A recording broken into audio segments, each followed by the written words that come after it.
President Trump just hit the UK with a 10% tariff on all exports to the US. That's not just politics, that's a direct hit to the UK economy.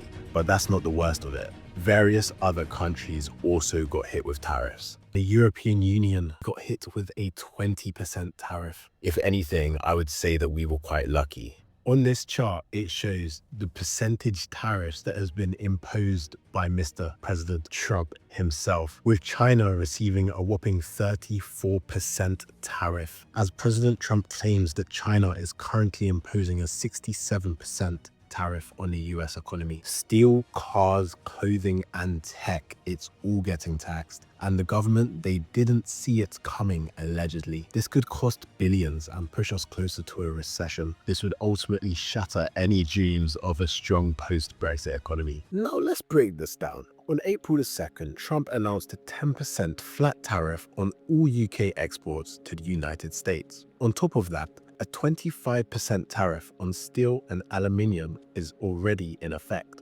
Now, this is all part of Trump's broader American First trade policy. He claims it's about protecting US jobs, but really, it's sparking a trade war and it hurts its own allies. The US is the UK's second biggest trading partner.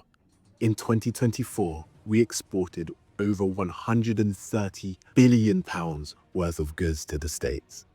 The impact, the fallout, is massive. Independent analysts now forecast zero growth for the UK in 2026. That's right, people, 0%.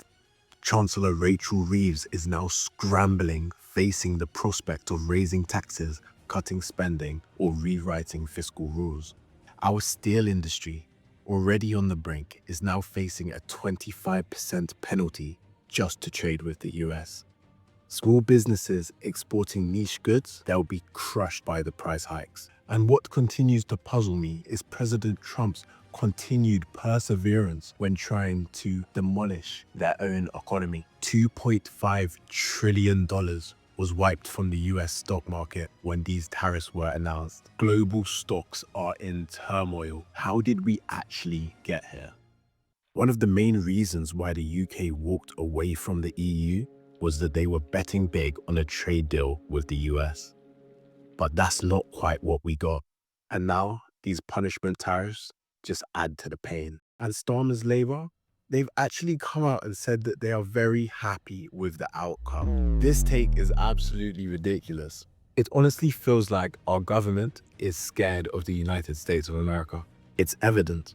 As soon as President Trump assumed office, Keir Starmer tried to reassure the British public that our quote-unquote special relationship with the United States is still intact. Now it's clear to see that the special relationship really means we will do whatever you tell us to. Nice. So, who benefits? Who loses? Let's talk about who's really winning here. Big states corporations benefit by killing foreign competition. UK manufacturers lose access to a critical market. British workers will lose jobs, and UK consumers face higher prices and fewer choices. This is not a win for anyone outside the billionaire class. How has the UK government responded? To their credit, the UK government is trying to negotiate a deal. Business Minister Jonathan Reynolds says there's a deal that might spare the UK. But here's the kicker. It still needs Trump's approval. Therefore, that deal is basically useless. The UK is also preparing retaliatory tariffs. Thousands of US products could soon be taxed here. But a full-blown trade war, that's the last thing we need right now. We simply cannot afford it. So here's the bottom line. Trump's tariffs are an economic grenade. If I'm going to be quite frank with you, we cannot avoid the blast zone, no matter how we play this. Our economy is already fragile, and this could push us over the edge. The government needs to act fast and smart. It would be a fair assumption to say that prices will rise in the UK. How do you think people will cope, considering they are already struggling as it is?